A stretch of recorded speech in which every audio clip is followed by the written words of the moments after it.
all the demigods from the upper, lower, and middle universal planetary systems assembled at the altar of the rājasūya sacrifice performed by Mahārāja Yudhiṣṭhira. After seeing the beautiful bodily features of Lord Kṛṣṇa, they all contemplated that he was the ultimate dexterous creation of Brahmā, the creator of human beings. Please repeat. All the demigods from the upper, lower, and middle universal planetary systems. All the demigods from the upper, lower, and middle universal planetary systems assembled at the altar of the rājasūya sacrifice. Assembled at the altar of the rājasūya sacrifice. Performed by Mahārāja Yudhiṣṭhira. Performed by Mahārāja Yudhiṣṭhira. After seeing the beautiful bodily features of the Lord. After seeing the beautiful bodily features of Lord Kṛṣṇa. They all contemplated. That he was the ultimate dexterous creation of Brahmā. That he was the ultimate dexterous creation of Brahmā. The creator of human beings. The creator of human beings.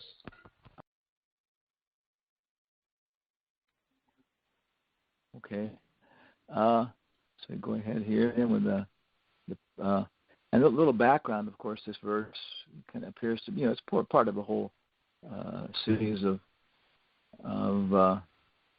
responses by Uddhava, but also creating an image. It's a little bit delicate to understand he was in a trance and forgetting the externals, and he came back.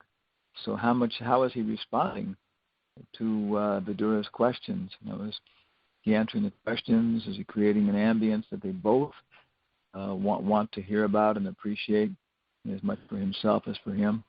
So anyway, but as part of this series here, so Srimad Bhagavatam 3:2, 11 through 13.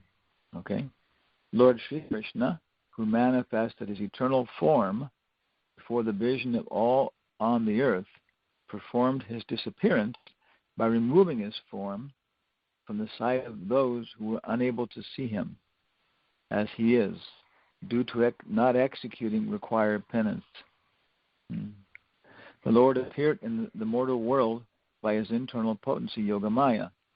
He came in his eternal form, which is just suitable for his pastimes. These pastimes were wonderful for everyone, even for those proud of their own opulence, including the Lord himself in his form as the Lord of Vaikuntha. Thus, Sri Krishna's transcendental body is the ornament of all ornaments.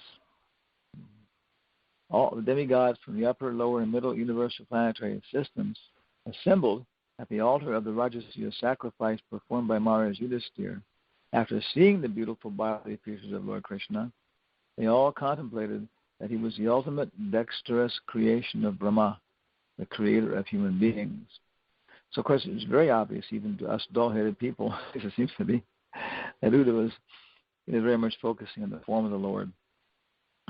But it's not like an isolated form. It's actually, of course, the sum total of reality. For example, some official, some police official, he comes in and he's not just a form. People aren't even actually really even looking at the form so much, whether he's ugly or old or whatever he is. They see him as a representative of the whole justice system and how it's supposed to be conducted at this moment.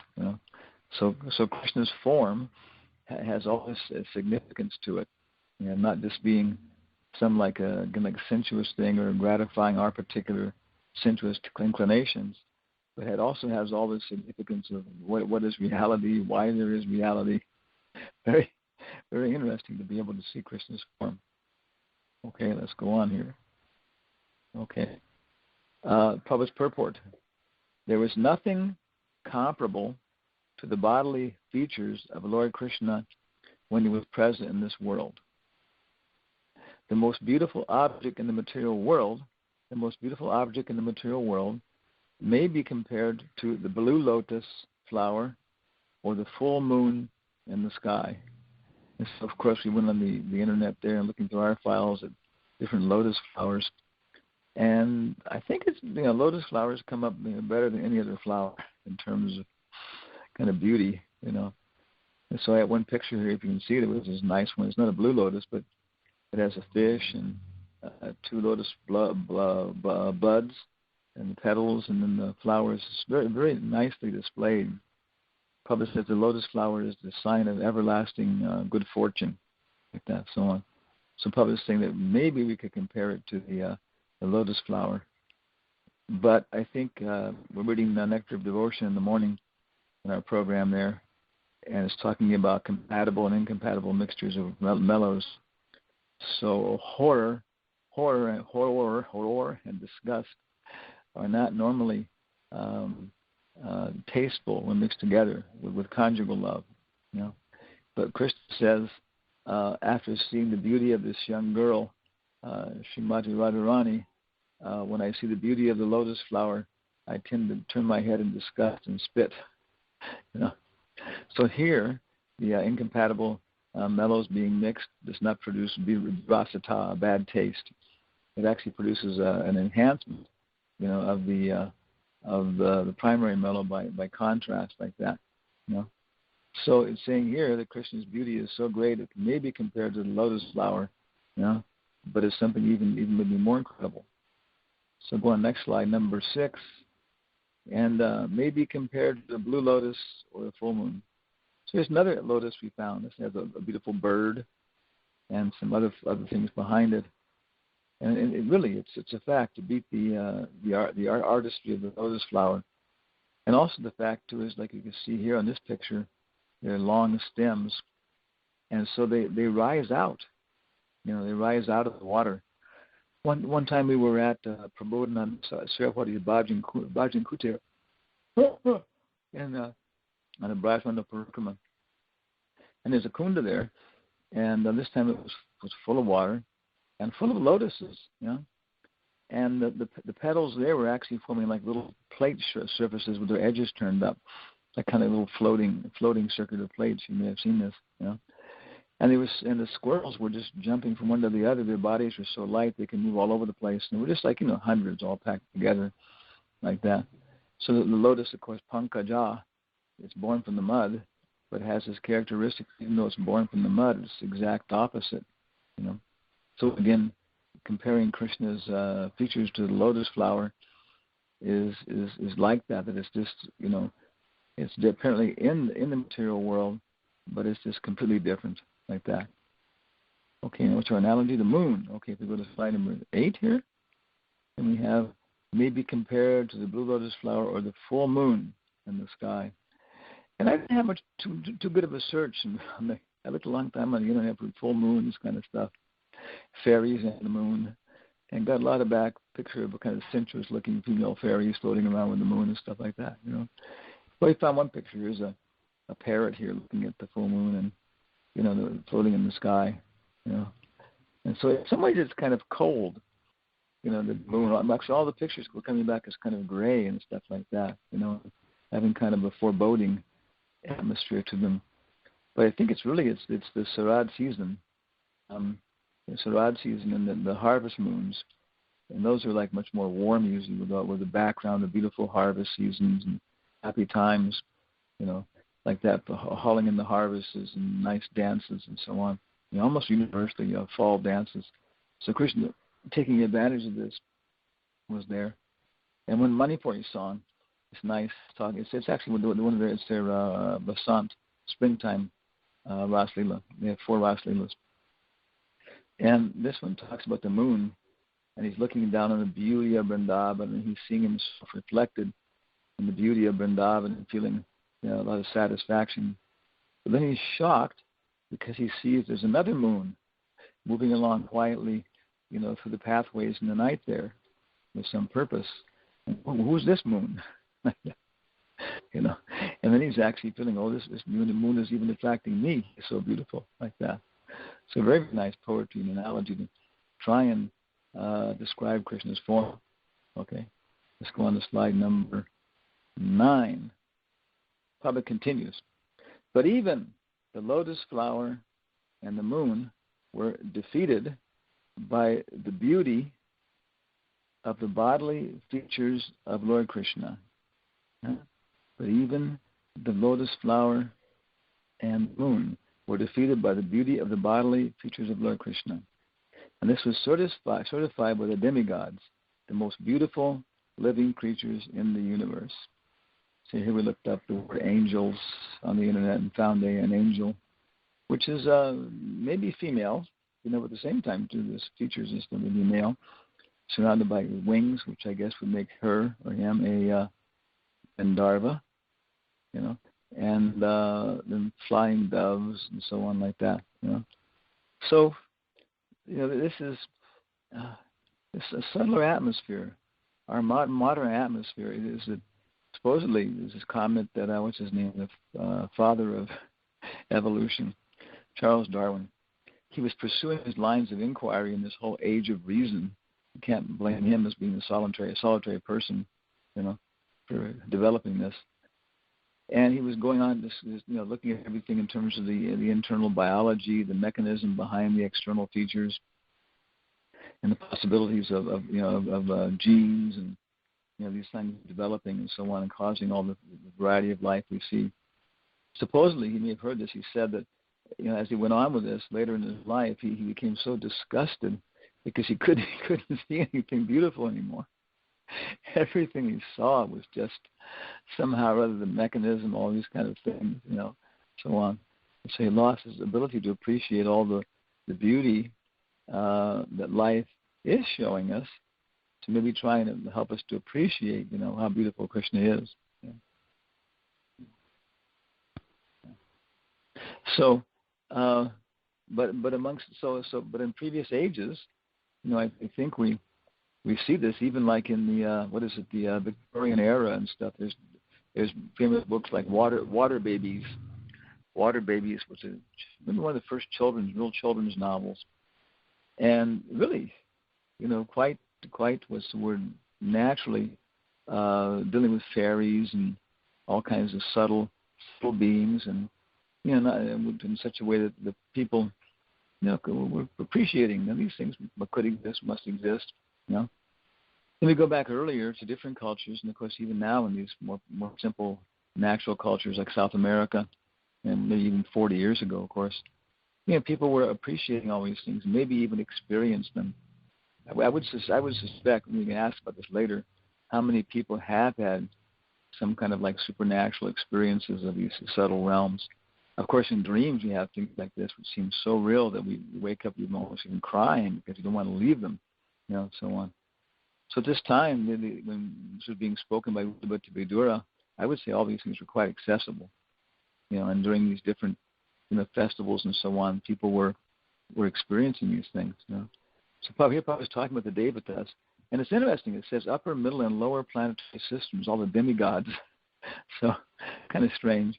I guess, demigods, okay, Yamaraj, other people, they're there, although in the lower planetary systems we expect to find that most of the inhabitants have a more gross idea of reality and stuff. But they were all there, and actually that's why Yudhiṣṭhira, the rājasūya sacrifice is described as a great ocean of opulence.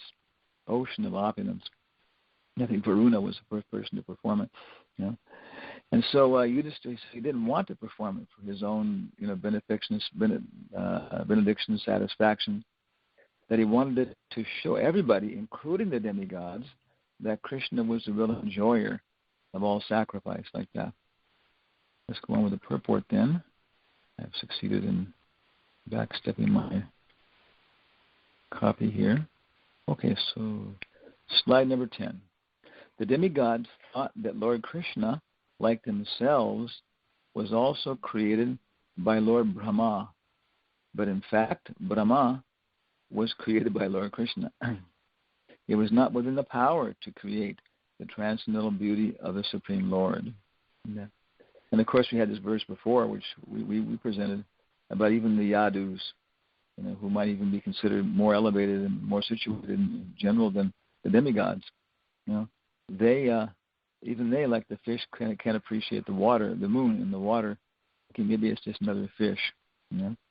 But that was their thought. They thought that that Kṛṣṇa was the ultimate and dexterous creation of Brahmā. Going to slide 11 here then. Okay. No one is the creator of Kṛṣṇa. Rather, he is the creator of everyone. As he says in the Bhagavad Gita, Aham sarvasya prabhavo mata sarvam pravartate. So he picked out one famous historical person, Napoleon Bonaparte. And I guess the author was doing a decent job of an accurate presentation of his features like that, so on. Although of course maybe a little flattering in some ways. But here's somebody that Kṛṣṇa is the creator of all these universally famous, respected, powerful, people like that, and nobody is the creator of him. So the next slide, which is number 12. Okay. And then I have the ultimate dexterous creation of Brahmā. And we're looking for a few pictures of what Kṛṣṇa maybe was looking like through the hands of devotional artists. And here, of course, we have the kidnapping of Rukmini. And of course, at this moment, we'd expect that Kṛṣṇa was really appreciated, that Rukmini was in a position better to appreciate the beauty of Kṛṣṇa than the demigods, So, of course, now the whole question comes up, a very subtle question like that, in which we're probably not very adapted to trying to present very accurately. But this is the whole question of what is beauty. Of course, we can go into that whole lot of discussion like that. Is wealth beautiful? Is power beautiful? Fame? It's a separate opulence. And Parashara Muni is, of course, the authority in delineating these different opulences like that.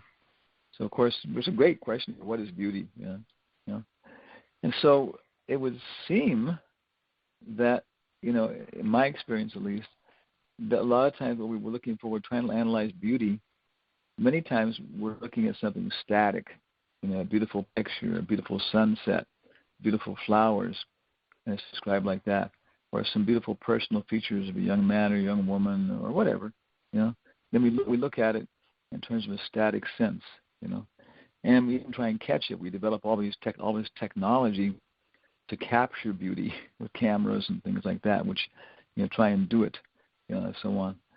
So it's very interesting. What are our views of beauty? We want to catch it. We want to have it to stimulate us. That's I think the kind of essential thing. Is in the material world, we're always looking for beautiful things. Okay, then take it to a beautiful story. Take it to a beautiful dance, and of course, like we see dancing in basketball, in these beautiful karate movies and stuff like that too. So beautiful dances, ballets, whatever, But the whole thing is to try and to be the enjoyer, and that's what then limits us, I would say, our simple idea here, in terms of appreciating Kṛṣṇa's beauty. Because the demigods, to some degree, are enjoying this in a very subtle fashion. Of course, Bilva Swarga, the subterranean heavenly planets, have this incredible enjoying spirit, incredible, manifestation of beauty. It's described, of course, that the Bilva Swarga is more opulent than Indraloka, And we look at these places of enjoyment, this and that, and in some places the greatest amount of money and everything else is invested in these, resorts for the rich and famous. The hotels in Las Vegas, the resorts in the Bahamas, and arranging everything, for the highest level of beauty and satisfaction, But the problem is it doesn't satisfy the self. It's not that kind of beauty, One time we were in Brahmā in San Francisco, and the whole temple program there working. So at one point we had to pass over from, I think, the mission district where we were over to the Fisherman's Wharf. Maybe we were going to pick up the devotees in Sankirtan. So we were going through what's called Pacific Heights, if you know the area there. And of course, San Francisco is a very interesting place because it's a peninsula, almost an island, and so you can't just expand, the city, And so what do you have to do? You have to keep, tearing things down, building new things. And so the things that are the most beautiful, opulent, whatever, those remain. So there's some very, very old, like, is Victorian design wooden houses and stuff that have been kept, maintained, preserved, and have, very great beauty, charm, things like that, so on. So you could argue it's the most beautiful city on earth. Other people might say something else, but definitely people would say, okay, it's definitely, you could argue in one of those, So we're passing over Pacific Heights, which is maybe one of the most opulent, richest areas in the whole city. And, the parking is nicely arranged, not too many cars out in the streets, and beautiful trees lining the streets. And the houses are most of them are older houses, but with character and, definitely very well maintained. You see these very beautiful, matrons outside of the houses talking, looking like private tutors to the young folks in the different rich families. Remember one place we went by and there was a big plate glass window about maybe like at least 6 feet tall, almost. And right in the window was this Buddha. He was the same size as the window. Incredible, gigantic, up in the Buddha, looking at you. So I was thinking, my mind was thinking, hey, this is, you could say this is the height of material enjoyment, San Francisco, and maybe you go down to what's the word, Union Square, I think it's called, for a nice dinner program, for the so and so, ball, this and that, every different festivals they have them, Halloween. And maybe you even rent a place there for $600 for the night, so you can just stay there in the hotel for the night and not go back to your house up in the hill like that. And, all this beautiful enjoyment, celestial enjoyment. But then my mind was thinking, yeah, but what's going on? Everybody's taking cocaine like that. There's one actually big advertisement in San Francisco that said, cocaine is God's way of telling you you're making too much money. Like that, and that's what's happening because in some ways it's the most frustrating because a poor person can think, well, I can struggle still, I can go ahead and try and get this opulence, I can try and do that, then I'll be happy. So he at least has his hope, which is a subtle form. The prostitute Pingala, she said that material frustration is the highest happiness because you don't get it, so you still have the desire to get it. So, but here, when you've got it, you're up at the top of the hill, you have the best education, the best architecture, the best everything like that. But inside, there's so much suffering, and people are looking for the beauty of personal relationships, loving exchanges, this kinds of things like that, parental affection, conjugal affection, friendship. And they're not getting it, so they're torturing each other emotionally, psychologically, with different things like that to get some feeling, even if it's a ghastly feeling. And so then all these things contain everything else. So that's why our realization of this verse basically is that the demigods and everybody else, ourselves, myself, we haven't executed the required transcendental pious activities yet. To purify ourselves of this ambience, of this hold on us by these desires to enjoy, to be the enjoyer, But of course, the opposite is then to become the enjoyable, to become the enjoyable, and to gratify Krishna's happiness by actual positive intelligence. We're reading on the 6th canto now for Bhakti Baba thing, and Chitraketu is, offering his prayers, glorifying the Lord, and the Lord is responding like that, describing his position. And it says, that the living entity has his own little, independent, inconceivable pleasure potency, creativity, novelty, growth, and so on. And it's a fact, so on. So the material world, we're trying to use that to enjoy beauty, And in the spiritual world, we're trying to use that to enhance beauty, to serve beauty, like that. So many stories about that of just a picture by itself. Okay, in the Mona Lisa, if it was sitting like in a Salvation Army store like that. Somebody might look at it and think, oh, good copy, I guess. Like that, But then you go ahead and put it into a nice frame, not a frame which detracts, but a frame which enhances, the subject matter, the content. Then you put it in a nice room. You put it in a nice social, psychological ambience where people orient themselves to it properly in different ways. They know who the person in the picture is, this and that, so on. And then by serving it like that, satisfaction. So that's what, because they were demigods, Sakam devotee, our perspective would be they couldn't appreciate. They couldn't appreciate Krishna's beauty, but they thought he was the most beautiful material thing they saw. So then, of course, right away, Kubja and Shurpanaka come to mind. They thought Krishna was the most beautiful object of conjugal lust that they saw. And they both wanted to have some playtime with this beautiful boy, like that, this playboy, And so they had a relationship with Krishna. They wanted to enjoy Krishna. And Krishna reciprocates with that. That's kind of, in some ways, something we got to realize, that by really enjoying sense gratification with prasadam, enjoying sense gratification by decorating our altar and everything else, for our satisfaction, but that's the contamination we have to get out, Anya bilasita shunyam jnana karma anabhitam anukul yena krishna anushilanam bhakti uttama. We have to be completely devoid of these things, Then, of course, there are different levels, like it's saying here, that even if we become devoid of this to the point of Vaikuntha, the kingdom of God, Vaikuntha janitovara marupori, the Mathura was even greater than the kingdom of God, like that.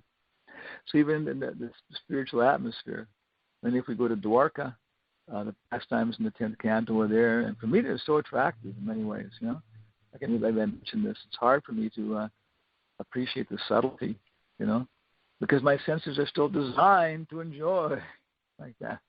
I'm still caught up in this drama, of different kinds of mixtures of poetic, fruitive activities described in poetic terms. Nadanam, najanam, nasundarim, kavitamba. Okay, there's the one, the kavitam. Putting all these together in such a poetic fashion, that the hero, like Romeo and Juliet, it's the greatest love story in the West, So what's one of the essential elements? That they're both dead. Like that. That's what, and they lived happily ever after. Well, the Brothers Grimm is full of they lived happily ever after. If you go through the stories of the fairy tales in the Brothers Grimm, there are a lot of God consciousness in them, in this way and that way.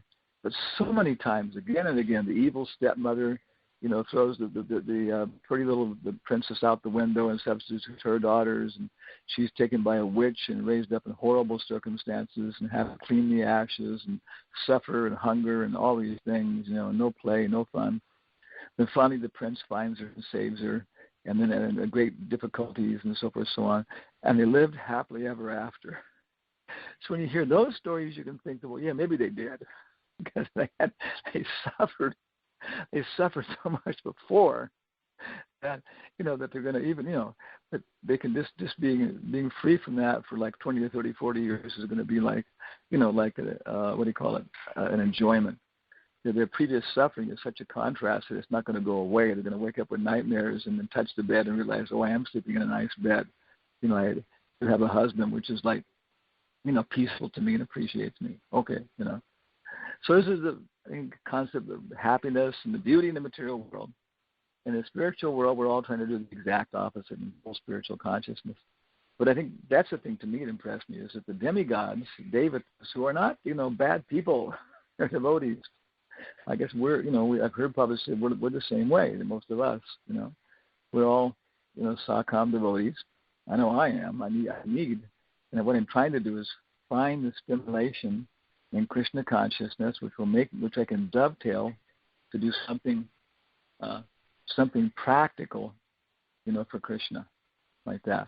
Okay, I want to eat nice food. Okay, then what can I use that? Don't do some austerity, control myself, so it'll stimulate me to cook a nice offering for Krishna, and so on. And so it's a big art, and surrounding ourselves with other people, and maybe we'll find that amongst the demigods. We find that or not. Maybe it changes from millennium to millennium. But sometimes the demigods are caught up in a very enjoying spirit. Maybe the Indra is not such a great devotee. Maybe the Brihaspati is not such a great devotee. Other times there's a very sacrificing spirit. And we begin Brahmā, because Brahmā is setting the whole mood for all these things. So different levels of his advancement and different levels of the association. So using our free will to try and become pure devotees, and then trying to use our free will to look for a network of friends and devotees to get us inspired for very practical service, very practical service. And then, very practical service with, a very satisfying character to it that Krishna can really appreciate like that, And of course, finally, I guess we could say is that of course, we have all these standards. We have the stories of the Bhagavatam.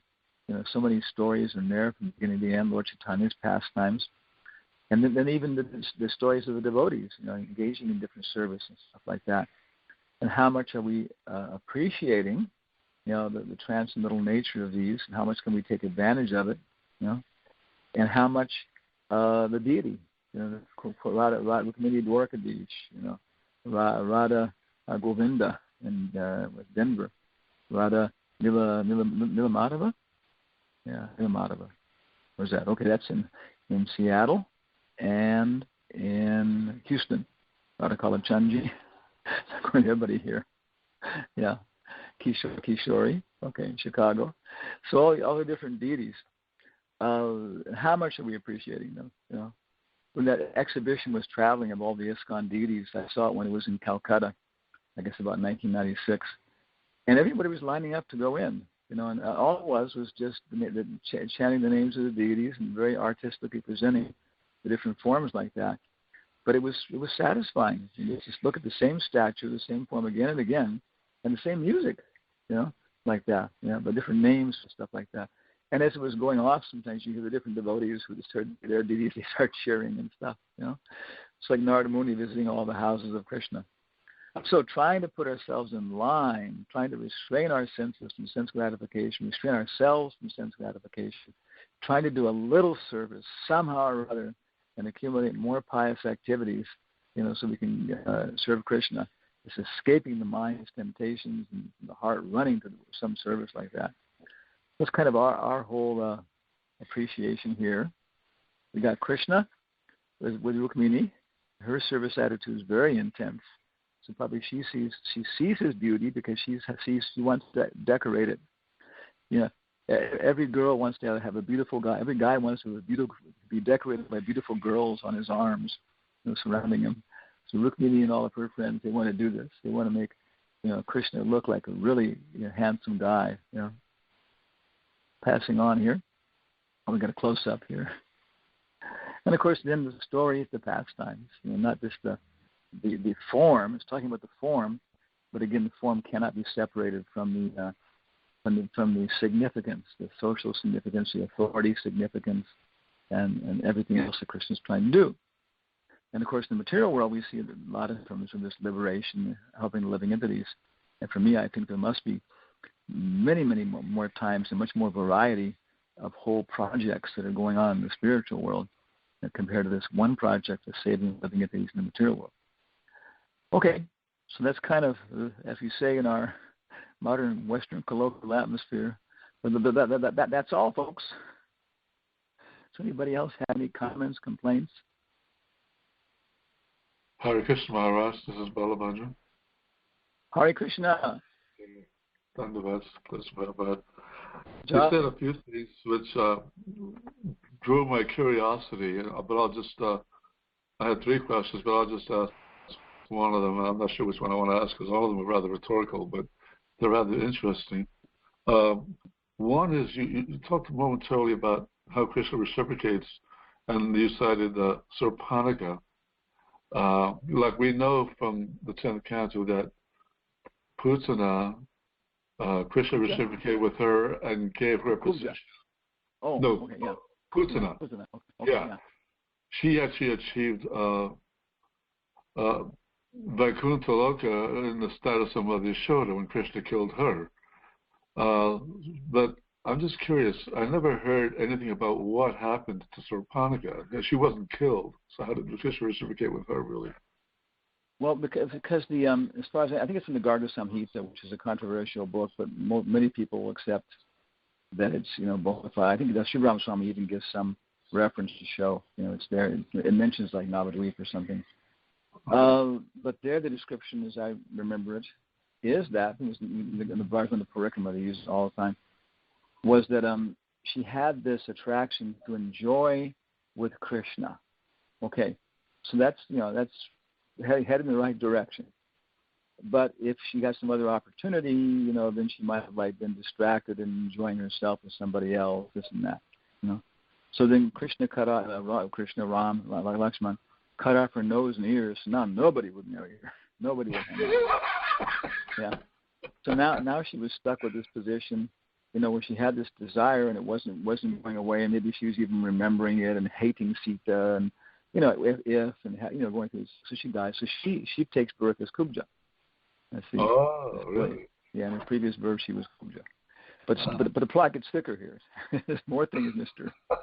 Sherlock Holmes is going to reveal to you now, Mr. Watson.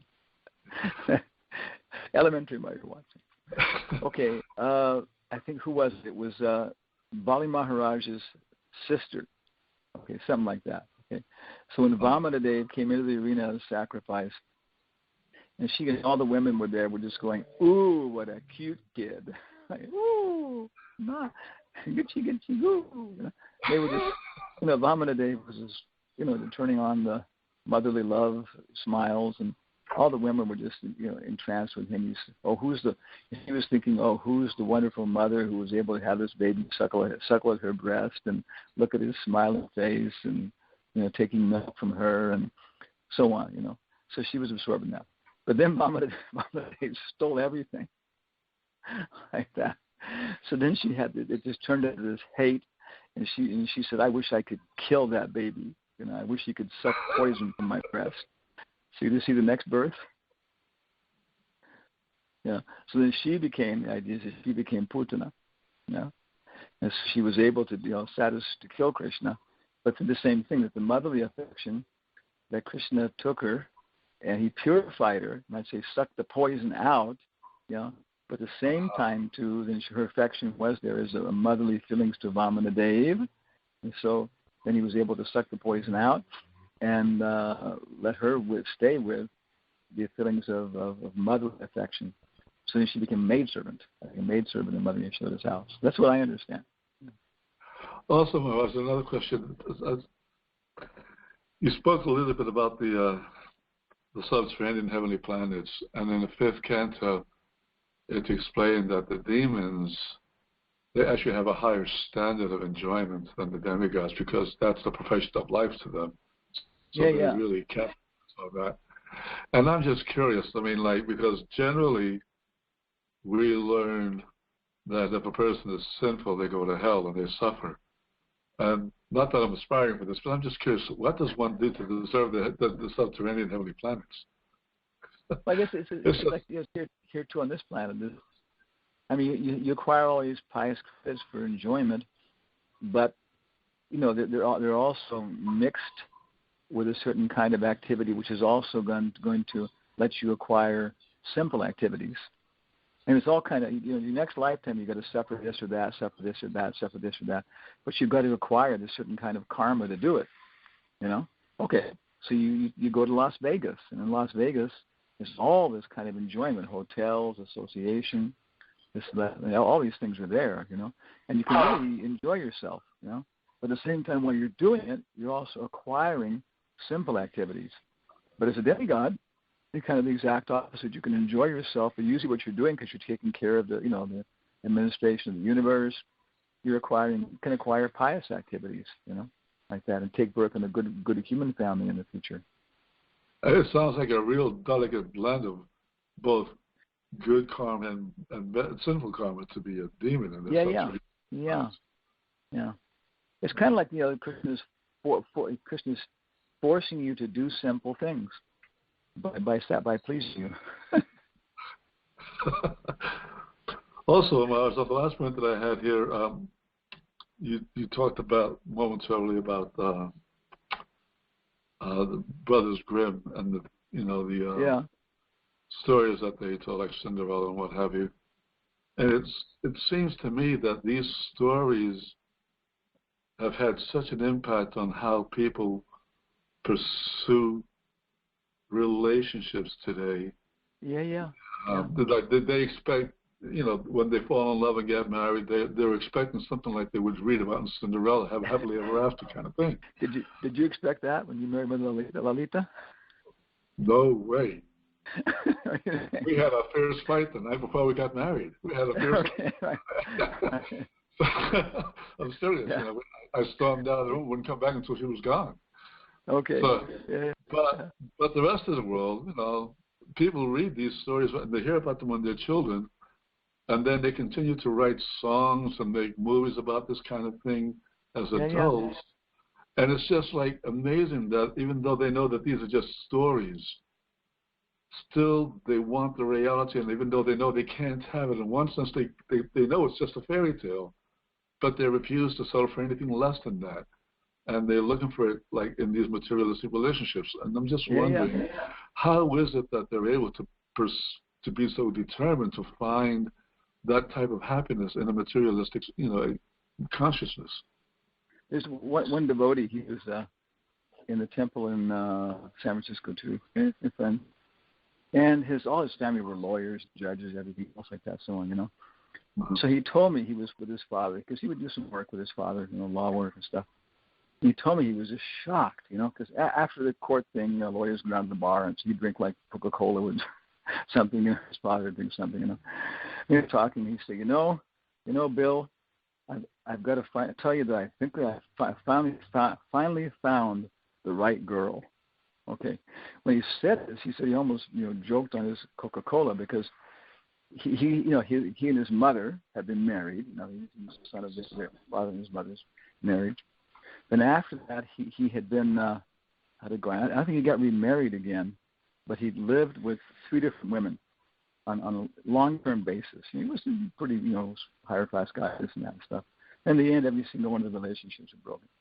And now here he was like, 62 years old. He'd been married to one woman, and had basically married to 3 more in some ways like that. And he was still convinced it was just because he hadn't found the right woman. Like that. And so all of Maya's pleasures are temporary, but she has an unlimited number of them, like that. I heard that. My God, it makes so much relief. So she can keep coming up with different combinations of ice cream cones and marriage partners, for eternity and stuff.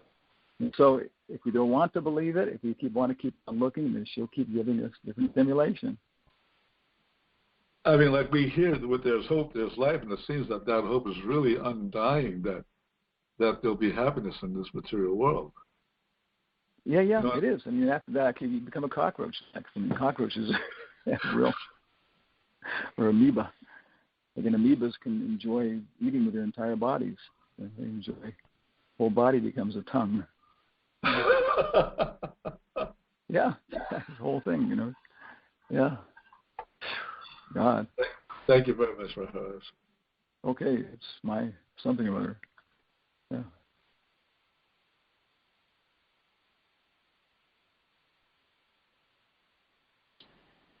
I don't hear anybody else. I guess everybody's ready to rush out now for Eastern service. I'm kind of fired up. I have to rush across the street to the bank there. I was before this class. I was just loathing the activity. Oh God, settling up the accounts, how much this credit card, transferring the money. But I got, I'm going to do it. I'm going to do something. Yeah, and maybe I'll appreciate the form of Kṛṣṇa then.